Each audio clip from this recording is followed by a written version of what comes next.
From their position on the campus of the Adams County Almshouse, a trio of buildings that sat in a neat row along Gettysburg's northern edge, the Ohioans surveyed the wide, flat plain that extended between the Carlisle Road and the Harrisburg Pike. To the west, a sequence of sturdy ridges creased the ground, and an unfinished railroad trace gashed into the earth. Stone fences and stands of timber supplied Union soldiers deployed there with a measure of protection.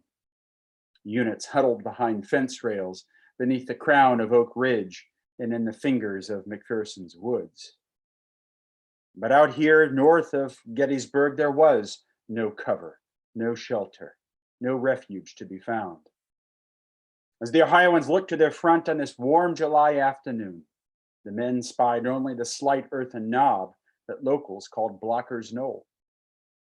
War makes a habit of promoting otherwise unremarkable ripples in the ground to sudden significance, and in that respect, this day would be no different.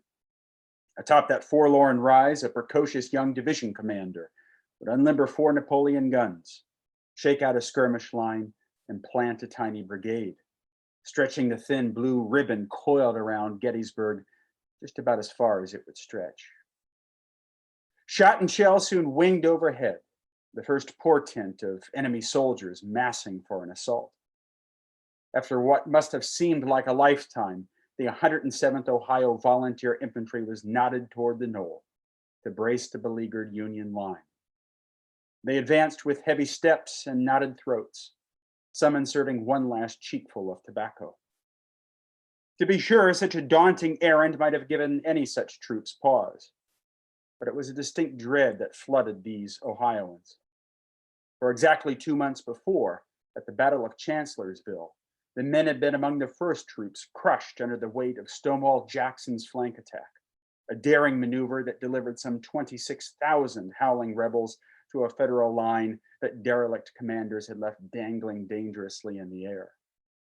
In mere minutes, Jackson's rebels had added more than half of the regiment to the Civil War's ever-lengthening register of killed, wounded, missing, and captured. Now, on this first July afternoon of the war's third summer, once more deployed on the right flank of a threadbare Union line, it seemed as though the past was repeating itself. For the soldiers of the 107th Ohio, the meaning of the war inhered in such misfortunes. Though many Union soldiers, as the historian Leslie J. Gordon has observed, ached for an unambiguous story of their wartime services and sacrifices, free of anything embarrassing, unmanly, or dishonorable. The men of the 107th Ohio came to understand their participation in the Civil War by tallying and taking pride in the enormous suffering, losses, and sacrifices that they experienced both on and off the battlefield. The men of the 107th Ohio were especially anxious to demonstrate to a politically divided citizenry back home that they could battle no less manfully than their native-born comrades in arms. Harvested in the late summer of 1862 from a dozen northeastern Ohio counties, the 107th was an ethnically German regiment. More than 200,000 German immigrants shouldered muskets in the Union armies between 1861 and 1865. Most of these men fought in native-born regiments, or else were shoehorned into individual companies in native-born outfits. Indeed, only 30 of the more than 3,500 Union regiments were true ethnic outfits, units in which immigrants outnumbered native-born soldiers. With nearly 70% of its personnel then foreign-born, the 107th Ohio made this short list. Its men weathered the numbing human ordeal of the war in ordinary ways, even as language, identity, and popular perceptions of their fighting prowess set them apart. They were men betwixt and between, men who belonged but did not. They whipsawed between hope and heartbreak, duty and dereliction, cynicism and conviction. With little fanfare, they shivered in squalls of snow at Brooks Station in Virginia and flagged under the fevers of Folly Island in South Carolina. They swatted at gluttonous mosquitoes in camp and navigated treacherous roads on the march. They battled treasonous rebels at the front and then exchanged taunts with contemptuous civilians back home. They knew the taste of victory, but more often than not, they felt the ache of defeat. They resisted with equal vigor both Republican radicalism and Democratic defeatism. When they returned north, they tended to the onerous errands of memory and to the agonies of the many chronically sick, wounded, and disabled men among them.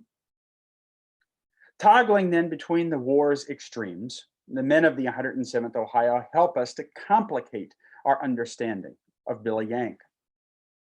Recent historians have rendered two very different portraits of the Union common soldier. According to one body of scholars, Billy Yank was steel-jawed, sure-footed, and self-restrained, motivated by patriotism and a keen sense of what was at stake in the contest. The escalating demands of the war paid him remarkably little trouble. If anything, experiences under fire and in proximity to slavery only magnified his convictions. These histories exaggerated his courage, pluck, and determination. Still, another body of scholarship foregrounded the Union soldiers' anguish, misery, and woe. In these accounts, the natural, physical, and psychological deprivations of war exhausted the youthful idealism that first inspired the Yankee soldier to enlist. On blood-stained battlefields, he confronted the stark divide between the glittering war he imagined and the horrific war he fought. Though both views have revealed some important truths about Civil War soldiers and their service, they have equally, I think, effaced the war's lived complexities, the extent to which the war was at once a tale of pride and pain, of courage and cowardice, life and death, loyalty and betrayal. In short, the men of the 107th Ohio helped to restore to view the murk and muck of life in camp and on the march, the great demands of carrying on, standing guard, and putting one foot in front of the other, the satisfaction of having suffered, sacrificed, and somehow survived. In the summer of 1862, Ohio Governor David Todd, a war Democrat, authorized the creation of the 5th Ethnically German Regiment from the Buckeye State. The German Citizens Military Committee canvassed the state's northeastern counties for recruits. Among the 994 volunteers who answered the call were stonecutters and shoemakers, butchers and blacksmiths, carpenters and clockmakers, masons and millers, watchmakers and weavers. They tallied many reasons for marching off to war, so many, in fact, that their motivations mock any neat categorization. Reports that the regiment would reinforce Franz Sigel, the revolutionary emigre turned Union general, acted like a charm and aroused great enthusiasm. Some, no doubt, yearned to follow in the martial footsteps of revered ancestors, while for still others, pecuniary inducements appealed more powerfully than patriotism. The regiment first snapped to attention at Camp Cleveland, a bustling training complex situated on some 30 acres south of the city. The 107th Ohio trained for no more than 3 weeks, and much of that time without weapons. Even once the men were equipped with their rifled muskets, they found the Austrian-manufactured muzzle-loading weapons woefully inconsistent. Yet neither deficiency prevented the regiment from receiving, on September the 21st, 1862, orders to proceed at once to Covington, Kentucky, a bustling collection of saw, iron, and steel mills on the Ohio River that anchored the makeshift defense of Cincinnati. For most of the summer, the Queen City had been bracing for a Confederate invasion. Though the much feared threat did not materialize, of course, the fears of Cincinnatians would not be allayed until those defensive works shielding the city were amply stocked with blue-coated soldiers. The 107th Ohio was eager to experience its baptism of fire, but there would be much marching and no fighting in Kentucky. The regiment's first march proved a most formative episode. At first, things moved forward, accompanied by song, explained 21-year-old regimental musician John Brunny. Before long, however, temperatures rose, haversacks grew heavy, and muscles became sore. Thirst set in, and clouds of dust choked the air. These factors increased the weakness of the soldiers' human powers to such an extent that after only 3 miles, dozens looked to desert. Cursing officers struggled to keep the men in the ranks as they lost courage and collapsed along the side of the road. Not a few among them, Brunny recalled, attempted in vain to quench their thirst by scooping up water from dirty puddles. The march exposed the stark gap between their expectations and experiences. A dread of inadequacy and a deep sense of self-consciousness afflicted the regiment. Both would become touchstones for the unit, sources of their regimental identity. The men were impatient for action and eager for an opportunity to prove their mettle in this war.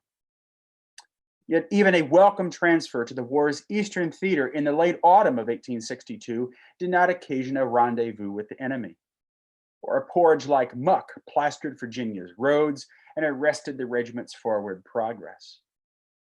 With all the marching we did, we have not done anything toward ending this war, one footsore soldier lamented. Moored in place, the men of the 107th Ohio instead settled in for a long winter north of the Rappahannock River. Shivering in snow and ice as waves of dysentery, diarrhea, and typhoid made deadly romps through the ranks. The winter encampment of 1862 to 63 proved a most formative experience for the regiment. Operational historians have long recognized that the months the Army of the Potomac spent moored on the Rappahannock amounted to a strategic pause, a prized period for troops to rest, restore, resupply, and regroup forces. But less fully appreciated in the scholarship is the extent to which that winter encampment invited sustained reflection among the enlisted men, both about their participation in the war and the peace movement that was then rapidly gaining adherents on the northern home front. Indeed, the winter encampment neatly coincided with the flowering of the anti-war Copperhead Democrats, whose leading exponent, the Ohio Congressman Clement Laird Vallandigham, had delivered an anti-war, anti-abolition, anti-Lincoln tirade on the floor of the United States House of Representatives the very day the 107th Ohio trudged toward its campsite at Brooks Station. Throughout the North, many Republicans decried this Democratic defeatism. But nowhere did the opposition to Copperheadism blaze with more righteous indignation than in the camps of the 107th Ohio. From their winter huts, the men penned letters and ratified resolutions, expressing their desire to see the war prosecuted to a vigorous conclusion. If they don't want us to come down here and fight, one of the unit's enlisted men recommended, let them keep their mouths shut and not disturb us. I will leave my bones to bleach on the battlefield of the sunny South, he retorted, before I will say compromise or enough. The objections of the Copperheads mattered not. All I ask, another of the Buckeyes insisted, is for those who know nothing of the war and its ravages to hold their mouths and not discourage those who are risking their lives in an effort to restore a tottering government to its former position. Idealizing their suffering, shivering, and sacrifices, the men of the 107th Ohio invited a contrast between their own martial masculinity and the unmanly agitation of what they called the stay-at-homes. Some of the men even expressed a desire to engage the Copperheads in open combat. In an intrepid editorial, one private proposed to send some of our weather-beaten soldiers home, armed with a gun and a bayonet and 60 rounds of cartridges. Christian von Gungen, who shouldered a rifle in Company I of the 107th, agreed to forego a much-anticipated furlough if and when issued orders to confront the Copperheads. This halfway business is about played out, Christian Shiner echoed. It would indeed be a deplorable thing if civil war should break out within the North. But if it cannot be avoided in any other way than by yielding to the Copperheads and Mudsill rebels, I say, let it come. Scholars again have rightfully lauded the administrative, dietary, and hygienic reforms championed by Major General Joseph Hooker for their role in reviving the morale of Union regiments on the eve of the Chancellorsville campaign. But no less significant, I think, were these many months of restless immobility spent in camp, clarifying exactly what was at stake in the war. Anti-war opposition on the northern home front promoted an ironic unity among the rank and file. These democratic traitors cannot humbug me with their talk about habeas corpus, false imprisonments, and their mourning about the Negroes, another soldier echoed. The more the copperheads rave, the more determined the men in the army get. That renewed strength and unity would be sharply tested, however, when the Army of the Potomac stole through the tangled timber of the wilderness and engaged Robert E. Lee's troops at Chancellorsville in May of 1863. For its part, the 107th Ohio shook out into a line of battle at the Tally Farm along the Orange Plank Road, anchoring the extreme right of a federal line that again was left dangling dangerously in the air. Throughout the morning of May the 2nd, reports about an ominous buildup of enemy troops on the Union right proliferated at Army headquarters. But these warnings were repeatedly waved away.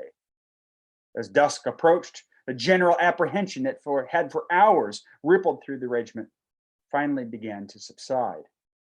But then came disaster. The sole omen of Stonewall Jackson's flank attack was a lone artillery shell that came hurtling into the Union ranks around 5 p.m. 20 minutes later, with the crushing power of an avalanche, Confederate brigades neatly arrayed on both sides of the Orange Turnpike, Robert Rhodes's oversized division in the lead, tore into the unsuspecting Union flank.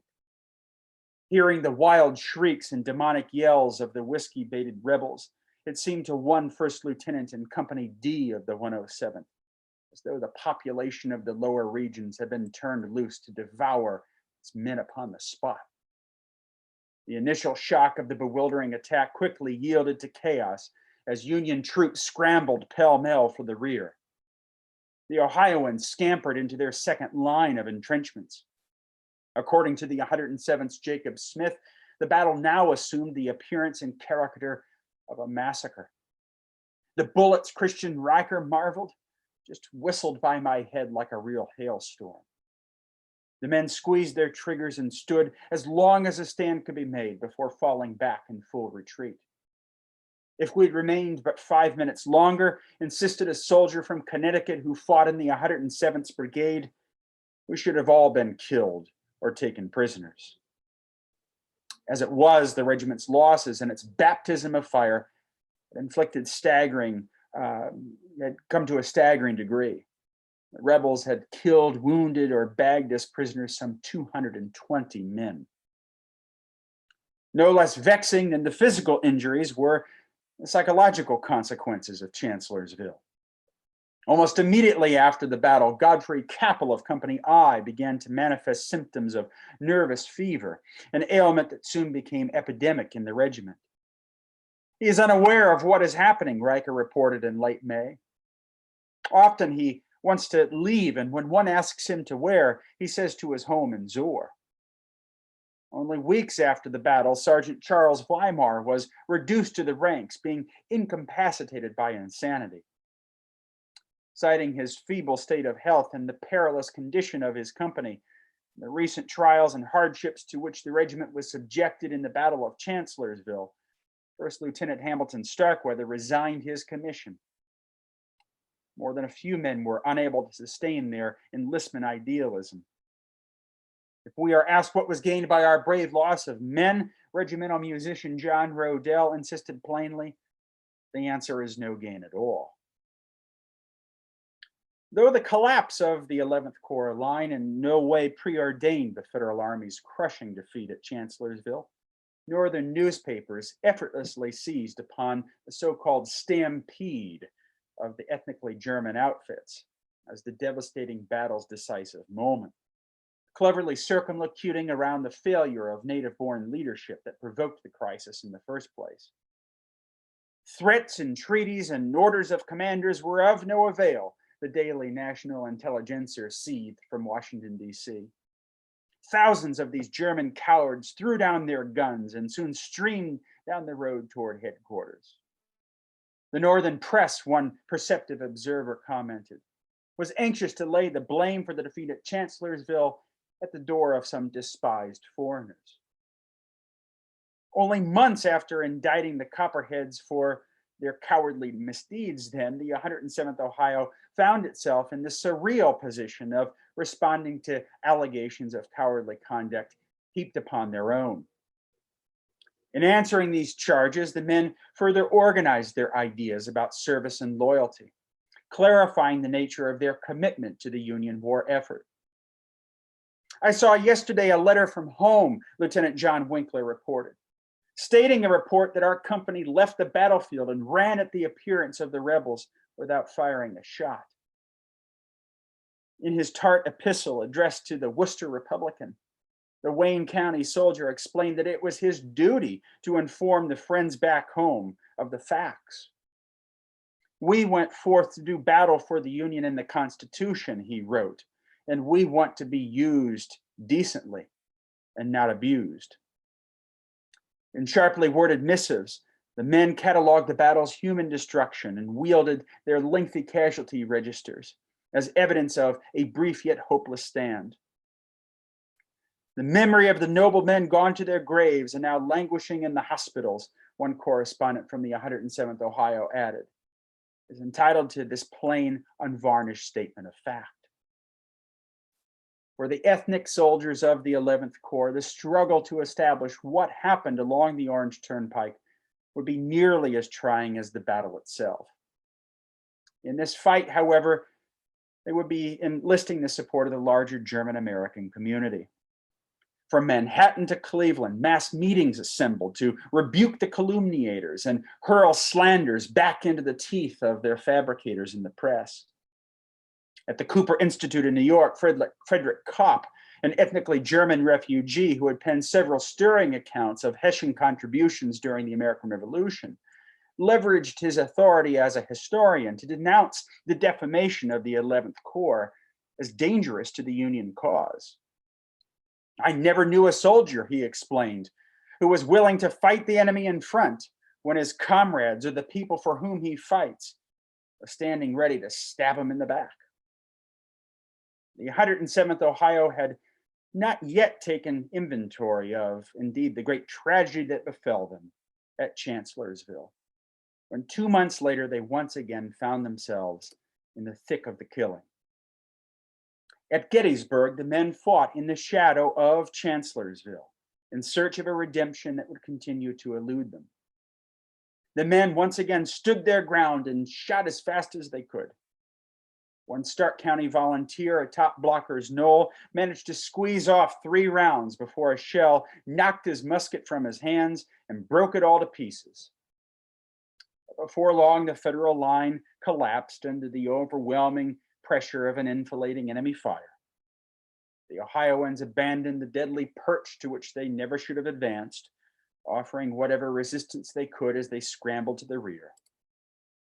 Back at the almshouse, the 107th Ohio's adjutant gripped the regimental colors in a daring attempt to rally the regiment's dazed remnants. The retreat through the streets of the borough was harrowing, but it was especially so for the unit's ambulance detail, obliged to wind wagons heaping with wounded and injured men through the confused, gnarled masses congesting the streets. We were not long in finding sufficient wounded soldiers to fill our wagons, an understated Jacob Smith remarked. Smith's cargo testified to the intensity of the fight on the first afternoon of July. One soldier had been shot through the mouth, the musket ball entering through one of his cheeks and exiting out the other, ejecting 4 or 5 teeth and severing his tongue pretty near off. His life appeared to have been saved by a small Bible that he carried in the pocket over his left breast, in which still another piece of enemy lead had been lodged.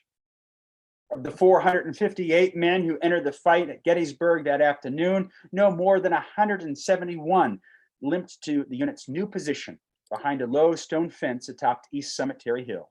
There, another bloody fight awaited on July the 2nd. And that twilight action, which swirled desperately around well-poised federal batteries, the Ohioans and their threadbare brigade repulsed the Louisiana Tigers, secured the anchor of the Union fishhook line, and set up the cataclysmic battle's final day. Yet it was the ugly rout of that first day that would loom so large in later memory. Save the occasional crack of a rebel sharpshooter's rifle, the 107th Ohio would not come under fire on July the 3rd. Instead, the men listened with nervous anxiety to the din of the rebel cannonade.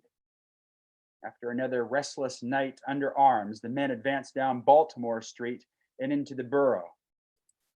Though the battle had been won, there was no time for celebration. Gettysburg's panorama of death overwhelmed even the senses of men well acquainted with war's devastation.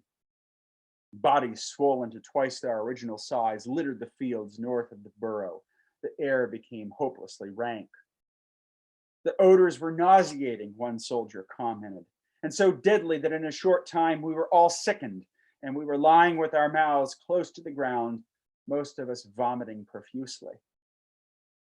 A thrashing rain made the ambulance corps' work all the more unpleasant, requiring the teams to ford swollen creeks and trudge through porridge like mud. Creaking wagons delivered several loads of groaning and gangrenous men, among them a 24-year-old shoemaker named Caspar Bohr, whose gunshot wound below the right knee would necessitate amputation, and Jacob Hoff, a Clevelander who would not make it through the night, to the farm of George and Elizabeth Spangler.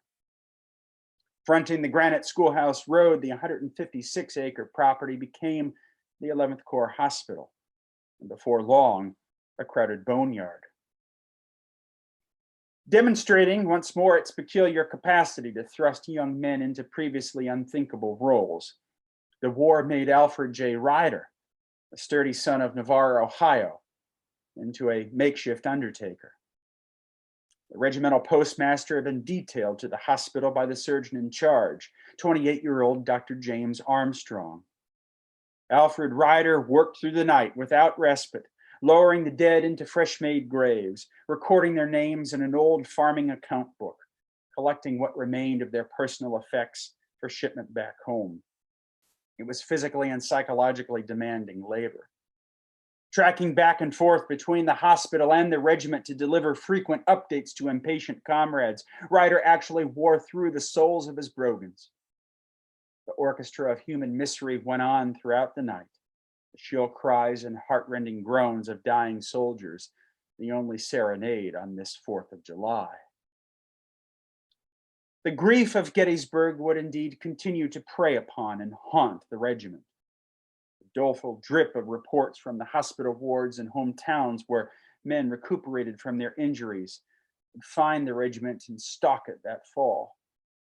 These dispatches arrived as the 107th Ohio adjusted to the muggy tropical clime of Folly Island, South Carolina, a dreary and worthless collection of sand hills in the estimation of one enlisted man. In a humiliating move that seemingly confirmed the jaundiced assessments of their detractors, the 11th Corps was abolished in August of 1863. The 107th Ohio was unceremoniously whisked to the war's margins, obliged to mark time and to prowl about on picket, made to exchange their gray-clad enemies for a host of natural and environmental ones. Moored in exotic camps far from home, subjected to mindless drill and monotonous fatigue duties, the men betrayed dejection and gloom in their letters and diaries. We looked every hour upon the same naked beaches of sand, one volunteer explained, the same drooping palmettos. Unable to escape the thought that they had been consigned to irrelevance, the troops no longer shined their shoes or folded their gum blankets or polished their muskets. They snubbed military conventions that now seemed but empty ceremony. Deprived of the opportunity to participate in headline-seizing battles, they instead chronicled with great fidelity their campaigns against sand fleas and scorpions, wood ticks and mosquitoes. In this way, they could continue to suffer and even bleed on behalf of the Union cause. Keeping body, mind, and soul together would be a challenge as great as they faced in any battle. By the fall of 1864, most men were looking for an end to the war at any cost. Indeed, the 107th Ohio would be unique among Buckeye State units in delivering a majority of its ballots in the 1864 presidential race to the Democrat, George B. McClellan. Little Mac, the men supposed, was likelier than Lincoln to end the war. "It is strange," remarked one Connecticut soldier brigaded with the unit for much of the war, "that men who have endured so many hardships, imperiled so much for their country, should be so blind and ignorant as to try to support that which is working to destroy all the good they have ever accomplished." McClellan, of course, would not have the chance to destroy all of that good. Lincoln, of course, was comfortably reelected as the US war effort at last showed signs of promise and forward movement. The 107th Ohio even got one more opportunity to confront the rebels in battle. A sprite fight alongside the men of the 54th Massachusetts at Dingell's Mill, South Carolina, on Sunday, April the 9th, 1865.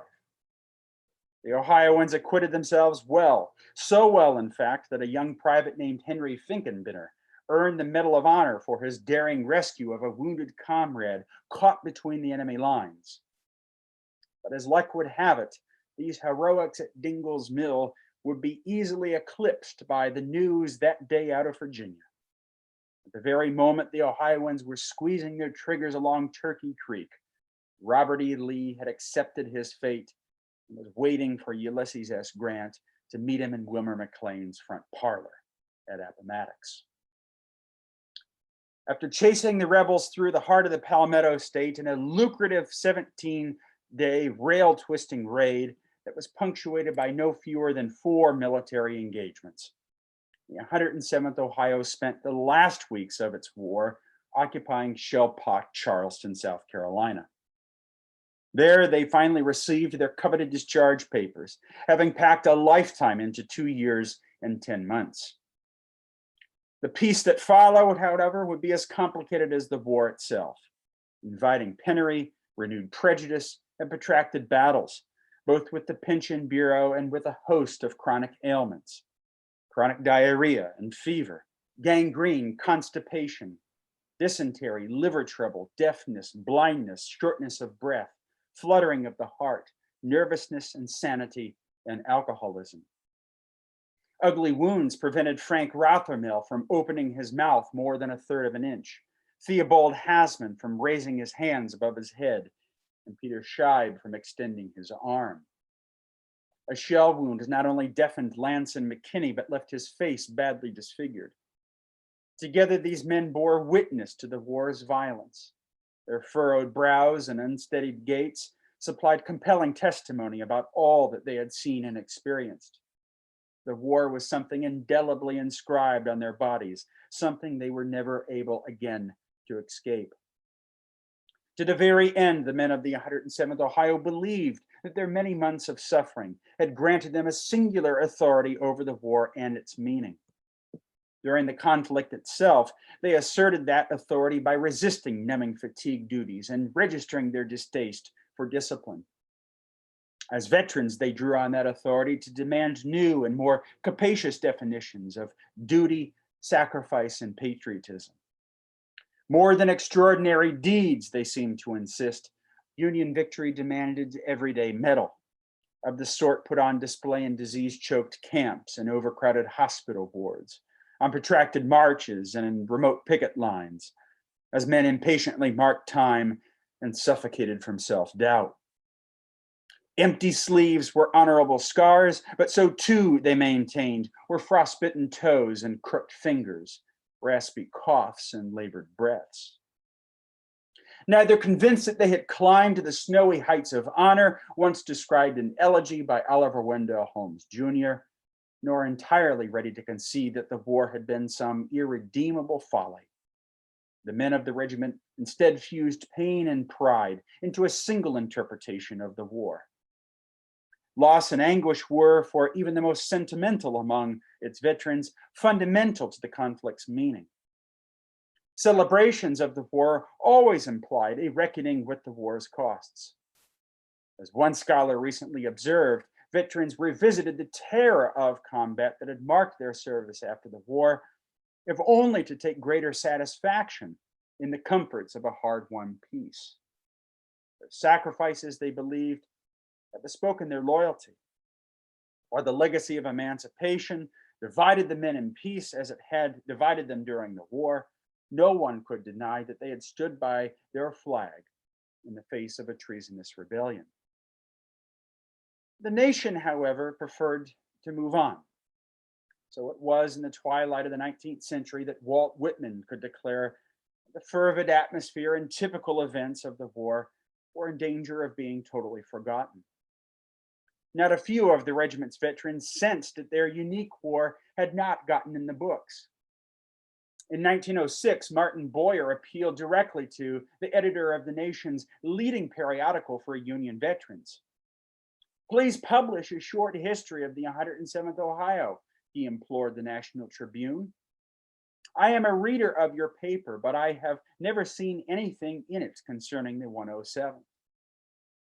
The intuition that the regiment's experiences had not been adequately recorded similarly inspired Jacob Smith to put pen to paper on a unit history. He hoped that something of the toils, dangers, labor, and hardships endured by ordinary soldiers in the Civil War might finally make its way into print. I have never in thought or word regretted what little I had done for my country in the way of duty," Smith concluded at the end of his long forgotten book. "But I have always been proud that I had taken a humble part in the great strife." Confident yet self-conscious, acknowledging the yawning void between the war he waged and the war that the nation preferred to imagine, the old soldier had penned a fitting epitaph for his regiment. A century later, our histories are yet rarely peopled with the likes of the 107th Ohio. But I've suggested until we reckon with how and by whom the nation was saved, our understanding of the Civil War will remain impoverished. Thank you so very much.